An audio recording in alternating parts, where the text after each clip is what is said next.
Hello my dear students. So let's begin our today's class. In today's class we will study the chapter 6 triangles and its properties. So in this chapter we will learn about some concepts. So what we will begin in this chapter? Listen it. जाहिर सी बात है कि अगर आप इस chapter के concepts clear नहीं करते हैं तो आप ये एक्सरसाइज नहीं कर पाएंगे। तो सबसे पहले तो हमें इस चैप्टर के कॉन्सेप्ट्स क्लियर करना बहुत ज़्यादा ज़रूरी है ताकि जितने भी एक्सरसाइजेज आप अच्छे से सॉल्व कर सकें। तो सारी एक्सरसाइजेज के लिए जितने भी क्वेश्चंस आपको दे रखे हैं उन क्वेश्चंस से रिगार्डेड ही आपके कॉन्सेप्ट्स में आज आपको क्लियर करवाऊंगी। तो चलिए शुरू करते हैं। पहले आता है आपका ट्राइंगल।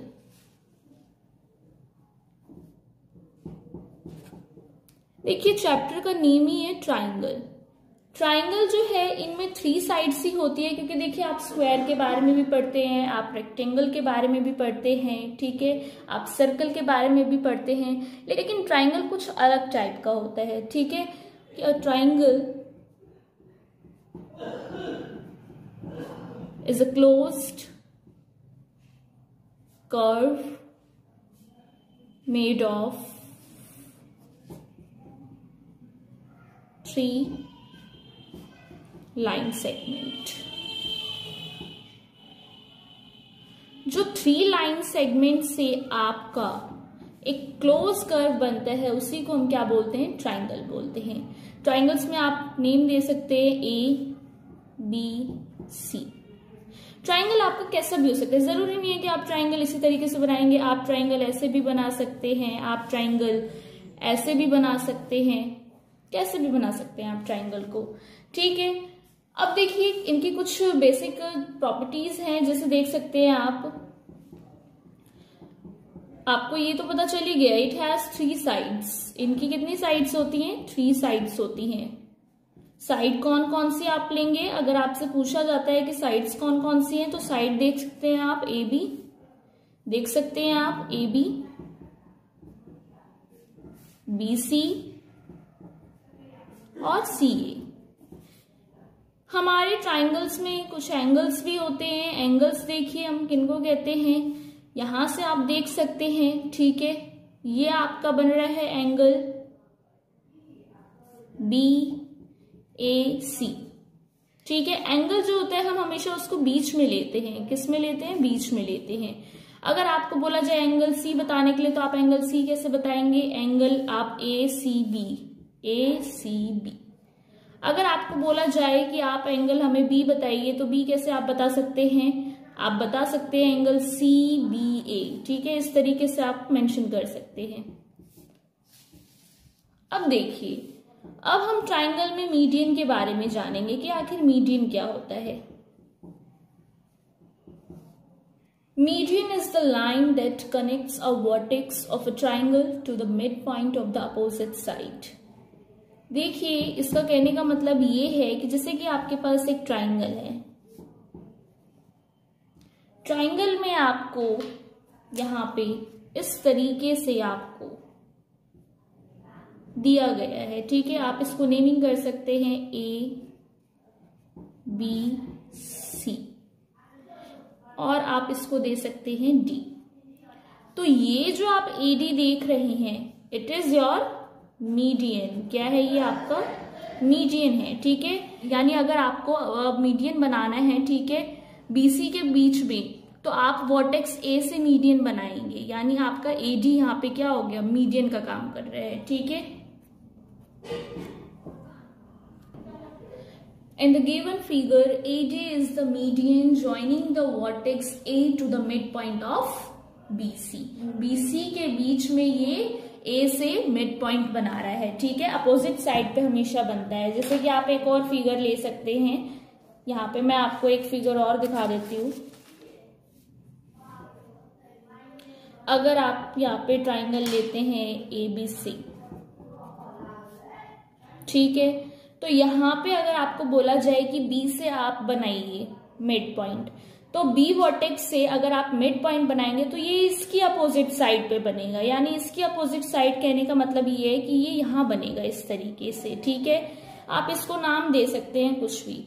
तो ये आपका BD जो है मिड लाइन हो गया है, ठीक है, मिड पॉइंट हो गया है किसके बीच में, AC के बीच में, ठीक है।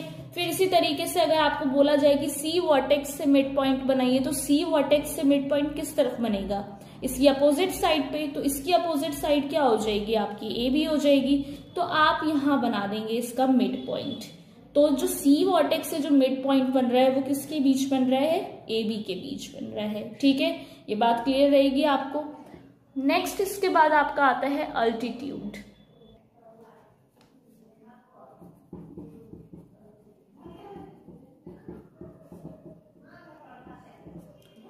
देखिए अल्टीट्यूड क्या होता है हमारा, an altitude is a line segment through a vertex of the triangle and perpendiculars to a line containing the opposite sides, ठीक है। फिर से वही चीज आ गई है यहाँ पे बात, ये बस इसमें थोड़ा सा डिफरेंस है कि आप ट्राइंगल लेते हैं, इसमें भी आपको अगर कहा गया है कि आपको किसी एक वर्टेक्स से आपको परपेंडिकुलर ड्रॉ करना है, ठीक है, एल्टीट्यूड बनाना है, तो वो आप उसकी अपोजिट साइड पे बनाएंगे। जैसे कि आप देख सकते हैं, आपको नेमिंग कर लीजिए यहाँ पे ABC, ठीक है। तो अगर आपको बोला जाए कि A वर्टेक्स से आप एल्टीट्यूड बनाइए, तो ये इसकी अपोजिट साइड पे बनेगा। तो एल्टीट्यूड हमारा बेसिकली ये हमारा परपेंडिकुलर का काम करता है, ठीक है। अल्टीट्यूड किसके बीच बन रहा है, BC के बीच बन रहा है। कहां से बन रहा है, किस वर्टेक्स से, A वर्टेक्स से बन रहा है। तो ये A वर्टेक्स से अल्टीट्यूड बना रहा है BC के बीच में। ऐसे ही अगर आपको बोला जाए, सेम ट्राइंगल में मैं बता देती हूँ आपको, आप अलग से ट्राइंगल में भी कर सकते हैं। अगर आपको कहा जाता है कि C से आप इसका एल्टीट्यूड ड्रॉ कीजिए, तो एल्टीट्यूड कैसे ड्रॉ करेंगे आप, C वर्टेक्स से एल्टीट्यूड ड्रॉ करने के लिए इसकी अपोजिट साइड देखेंगे आप, इसकी अपोजिट साइड आपका AB हो गया। तो इसका जो है अल्टीट्यूड आपका बन जाएगा यहाँ पे, ठीक है। तो ये इसका अल्टीट्यूड बनेगा AB के बीच, ठीक है। ये बात आपको याद रहेगी हमेशा, ठीक है। अब आप कहेंगे कि मीडियन भी ऐसे था, एल्टीट्यूड भी ऐसे ही है, पर इसमें डिफरेंस क्या है। डिफरेंस आप ये देख सकते हैं, जैसे कि आपने अभी जो ट्राइंगल देखा है, ये इनकी तीनों साइड्स इक्वल हैं। अगर मैं मान लीजिए एक ऐसा ट्राइंगल ले लूं जिसमें इनकी साइड्स इक्वल ना हो, ठीक है, तो इस ट्राइंगल में अगर आपको एल्टीट्यूड ड्रॉ करने के लिए बोला जाएगा, तो इसकी जो एल्टीट्यूड है वो आपका परपेंडिकुलर बनता है। तो आपका इसका एल्टीट्यूड परपेंडिकुलर बनेगा, यानी एक स्ट्रेट, ठीक है। तो इसका परपेंडिकुलर यहां बनेगा ABCD।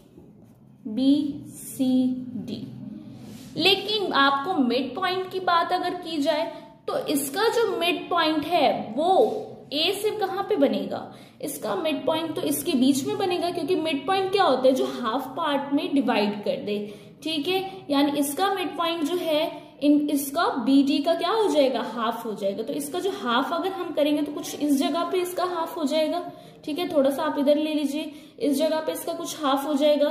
तो इसका मिड पॉइंट आपका यहां बन जाएगा, ठीक है।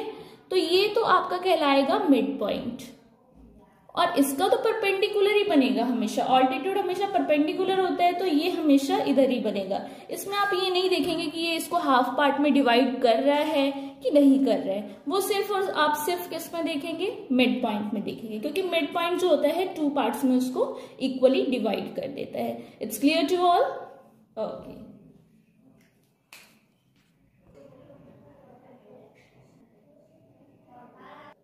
चलिए, तो इसी के साथ हम अपने कुछ कॉन्सेप्ट्स और क्लियर कर लेते हैं। जैसे कि देखिए, आपको कोई ट्राइंगल गिवन है, ठीक है, आप देख सकते हैं यहाँ पे आपको कोई ट्राइंगल गिवन है।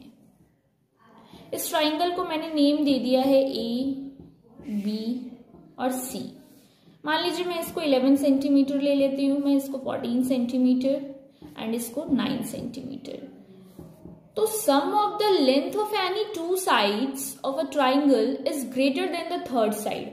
अगर हम किसी भी 2 साइड्स का, ठीक है, अगर सम करते हैं, तो वो हमेशा थर्ड साइड के क्या होता है, थर्ड साइड से हमेशा ज्यादा होता है। जैसे देख लीजिए आप इन अबव ट्राइंगल, इस ट्राइंगल में आपको अगर मैं किसी 2 साइड्स का सम कर दूं, मान लीजिए मैं AB और AC का सम कर दूं, यानी 9 सेंटीमीटर प्लस 11, ठीक है, ये 20 हो जाएगा। तो ये इसकी अपनी जो थर्ड साइड है इससे क्या होगा, हमेशा ज्यादा ही रहेगा, ठीक है। अब ऐसे ही अगर मैं इन दोनों का सम कर दूं तो इन दोनों का सम करने पे भी इसकी जो थर्ड साइड है वो इससे हमेशा क्या होगा, ग्रेटर होगा, ठीक है। मान लीजिए मैं 11 प्लस 14 कर देती हूँ, ठीक है, तो ये हमेशा थर्ड साइड से ग्रेटर होगा, ठीक है। तो कितना हो जाएगा, ये हो जाएगा 25, ठीक है, 9 से ग्रेटर रहेगा हमेशा। अब मान लीजिए मैं इनका सम कर देती हूँ, 9 और 14 का सम कर देती हूँ, तो ये इस वाली थर्ड साइड से ग्रेटर रहेगा हमेशा। तो कहने का मतलब ये है कि sum of the length of any two sides of a triangle is greater than the third side, कि अगर आप कभी भी दो साइड का सम करते हैं तो वो थर्ड साइड से हमेशा क्या होता है, ग्रेटर होता है, ठीक है। 23 ग्रेटर देन 11। आप चाहे तो इसको नोट कर सकते हैं, क्योंकि आप जितने भी कॉन्सेप्ट सीख रहे हैं ये आपके एक्सरसाइजेस में काम देंगे आपको, ठीक है, नोट करना जरूरी है, ओके। ऐसे ही आपका एक कॉन्सेप्ट और आता है, difference between lengths of to sides of a triangle is smaller than the length of the third side. जैसे कि आप देख सकते हैं यहाँ पे मैं आपका एक ट्राइंगल ले लेती हूँ, ठीक है, सेम एज इट इज जिस तरीके से ये ट्राइंगल लिया था मैंने, बस इसमें थोड़ी सी आपकी डेफिनेशन में फर्क आ गया है। सब कुछ वैसे ही मैं सेम कर देती हूँ, ठीक है। 14 सेंटीमीटर ये और इसको 9 centimetre, name same as it is ABC।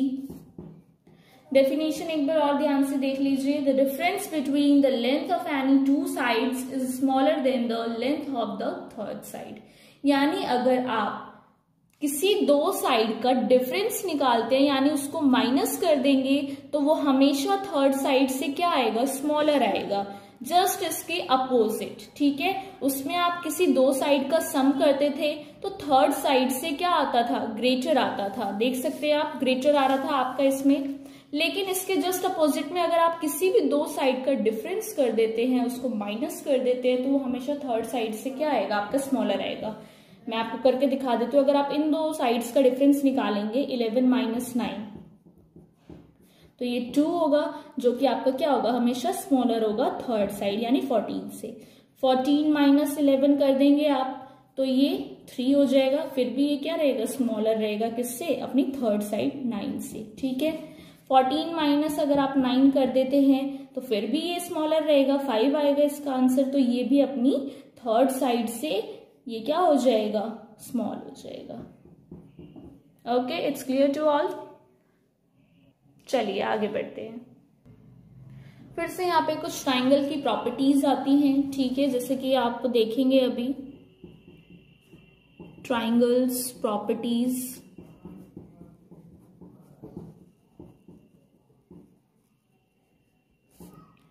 पहला आता है आपका angle sum property of a triangle.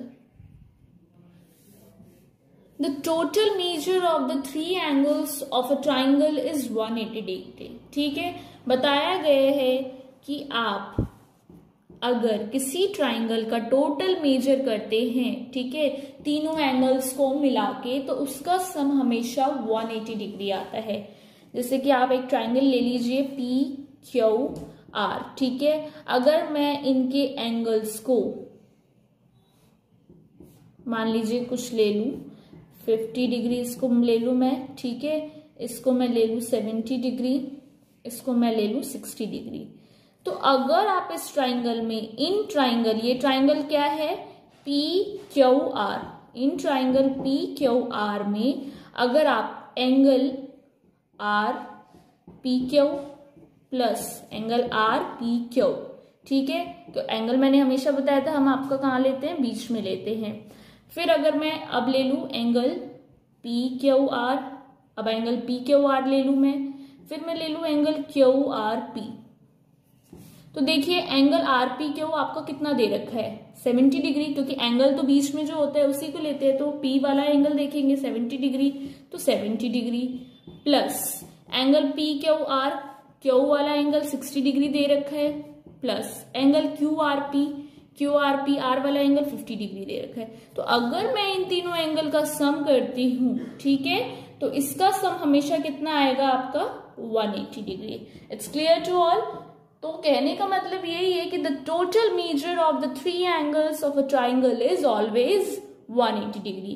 कि अगर आप किसी भी ट्राइंगल का तीनों एंगल का सम करते हैं तो it will be always 180 degree, वो हमेशा 180 डिग्री ही रहेगा। ठीक है, इट्स क्लियर। चलिए तो आगे बढ़ते हैं। आगे हम जानेंगे exterior angle of a triangle and it's property के बारे में। ओके, फिर आता है हमारा exterior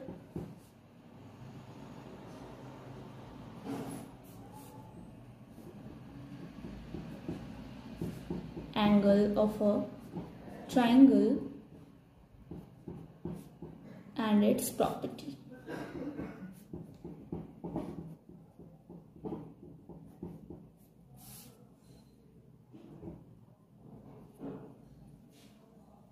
An exterior angle of a triangle is equal to the sum of its interior opposite angle. बताया गया है यहाँ पे कि an exterior angle of a triangle is equal to the sum of its interior opposite angle. कि अगर आप एक ट्राइंगल ले लीजिए, इस ट्राइंगल में आपके जो ये एंगल्स देख रहे हैं आप, ये जो एंगल्स होंगे, ये जो एंगल्स होंगे, ये आपके इंटीरियर एंगल कहलाएंगे। कौन से एंगल कहलाएंगे? आपके इंटीरियर एंगल, क्योंकि ये एंगल्स आपके कहाँ फॉर्म हो रहे हैं? अंदर की साइड फॉर्म हो रहे हैं। तो ये जो एंगल्स आपके बन रहे हैं अंदर की साइड, इनको आप इंटीरियर एंगल बोलेंगे। लेकिन अब जो मैं ड्रॉ करने वाली हूं इस तरीके से, और बाहर की तरफ जो एंगल बनेगा इसको हम नेम देंगे एक्सटीरियर एंगल। क्या देंगे हम यहाँ पे डियर? Exterior angle. तो देखिए एक्सटीरियर एंगल में हमें क्या जानकारी लेनी है कि an exterior angle of a triangle is equal to the sum of its interior opposite angle. कि जो एक्सटीरियर एंगल होता है, ये जो आप एक्सटीरियर एंगल देख रहे हैं, इस एक्सटीरियर एंगल का अगर हम बात करेंगे तो ये जो होता है हमेशा इक्वल होता है अपने टू अपोजिट एंगल्स। कौन से वाले टू अपोजिट एंगल्स? इंटीरियर वाले जो सम करेंगे आप इसको टू अपोजिट एंगल्स के, ये हमेशा इक्वल रहेगा। इंटीरियर एंगल, इसके अपोजिट वाले दो कौन से हैं?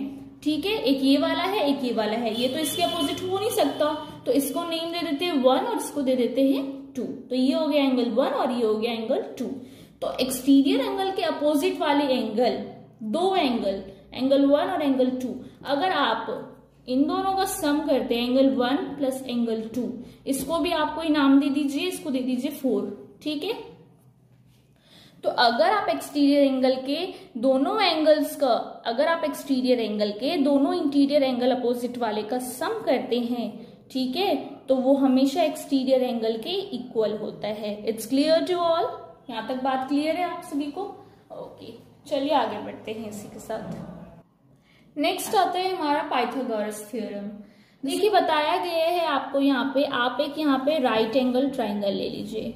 ये बात आप सभी को पता होगी कि राइट एंगल ट्राइंगल हम कैसे बनाते हैं। ठीक है, आपने स्मॉलर क्लासेस में भी थोड़ा बहुत पढ़ा होगा इसके बारे में। ठीक है, मान लीजिए मैं इसको एंगल जो है ए हो गया, ये बी हो गया और ये हो गया सी। तो फर्स्ट पॉइंट क्या कह रहे हैं यहाँ पे? The side opposite to the right angle in a right angle triangle is called the hypotenuse. Opposite side right angle, ये वाला आपका right angle है ना, ये आप देख सकते हैं, ये वाला right angle triangle है पूरा। ठीक है, तो इस right angle triangle की जो opposite वाली side होगी, यानी इसकी opposite side कौन सी है? ये वाली side। तो ये जो opposite वाली side होगी, ये side आपकी कहलाएगी hypotenuse। ठीक है, इसको हम क्या बोलते हैं? Hypotenuse side. फिर आता है आपका the other two sides are known as legs of the right angle triangle. अब जो दोनों साइड बच गई है, इस साइड के अलावा कौन कौन सी साइड बच गई है? एक ये साइड बच गई है और एक ये वाली साइड बच गई है। तो अदर टू साइड्स जो होंगी वो लेग्स कहलाएंगी इसकी। ठीक है, राइट एंगल ट्राइंगल की। और ये जो टू साइड्स जो लेग्स कहला रही हैं, ठीक है, ये दोनों साइड आपस में सम होके हाइपोटेनियस के क्या हो जाएगी? इक्वल हो जाएगी। ठीक है, यानी ये दोनों जो लेग्स है, यानी ये दोनों जो साइड है, अगर इन दोनों साइड्स का सम करते हैं तो ये हाइपोटेनियस साइड के इक्वल हो जाएगी। देखिए किस तरीके से इक्वल होगी। AC स्क्वायर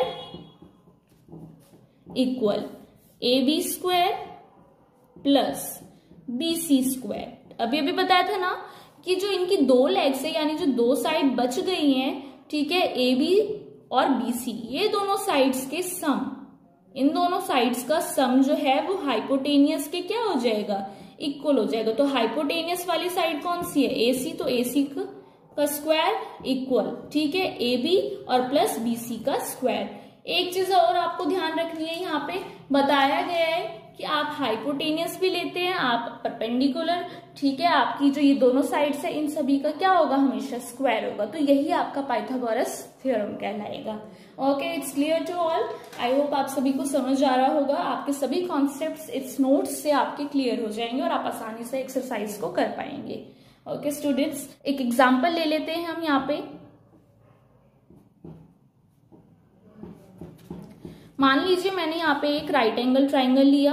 आपको ये चीज हमेशा पता रहेगी कि आपको जहां पे भी राइट एंगल ट्राइंगल दिया जा रहा है वहां पे आपको कौन सा कॉन्सेप्ट यूज करना है, पाइथागोरस थ्योरम का कॉन्सेप्ट आपको यूज करना है। ये जो आपको फॉर्मूला है, इस फॉर्मूले के बेस पे ही आपको क्वेश्चंस अटेम्प्ट करने हैं। ओके डियर, चलिए एग्जाम्पल देखिए। इसको नेम दे देते हैं A, इसको दे देते हैं B और इसको दे देते हैं C। लेट्स सी, मैं इसको ले लेती हूँ, लेट कर लेते 4 सेंटीमीटर, ठीक है। इसको मैंने मान लिया 3 सेंटीमीटर, इसको मैंने लेट कर लिया 5 सेंटीमीटर। तो इससे आपको क्या पता चल रहा है कि ये दोनों जो साइड्स है, ये दोनों जो साइड्स है, इन दोनों का सम जो होगा वो हमेशा हाइपोटेनियस वाली साइड्स के क्या होगा, इक्वल होगा। यानी मैं यहाँ पे लिख सकती हूँ कि AC स्क्वायर, पहले तो फॉर्मूला जैसे दे रखे वैसे ही नोट कर लेंगे, AC का स्क्वायर AB का स्क्वायर प्लस BC का स्क्वायर, ठीक है। तो ये दोनों का सम, इन दोनों का सम जो है वो हमेशा हाइपोटेनियस के क्या होगा, इक्वल होगा। तो AC की जगह 5 का स्क्वायर, ठीक है, AB की जगह 4 का स्क्वायर और यहाँ पे BC की जगह 3 का स्क्वायर। तो ये बात आपको समझ आ रही है कि ये दोनों जो साइड्स है, ठीक है, इनके स्क्वायर को अगर आप सम करेंगे, इनके स्क्वायर को यहाँ पे अगर आप सम करेंगे तो वो हमेशा हाइपोटेनियस के स्क्वायर के क्या होगा, इक्वल रहेगा। I hope it's clear to all. तो यही था आपका इस चैप्टर का कॉन्सेप्ट्स, जो कि मैंने आपको सारे कॉन्सेप्ट्स क्लियर करवा दिए हैं। तो अब हम नेक्स्ट वीडियो में इस चैप्टर की एक्सरसाइजेस स्टार्ट करेंगे।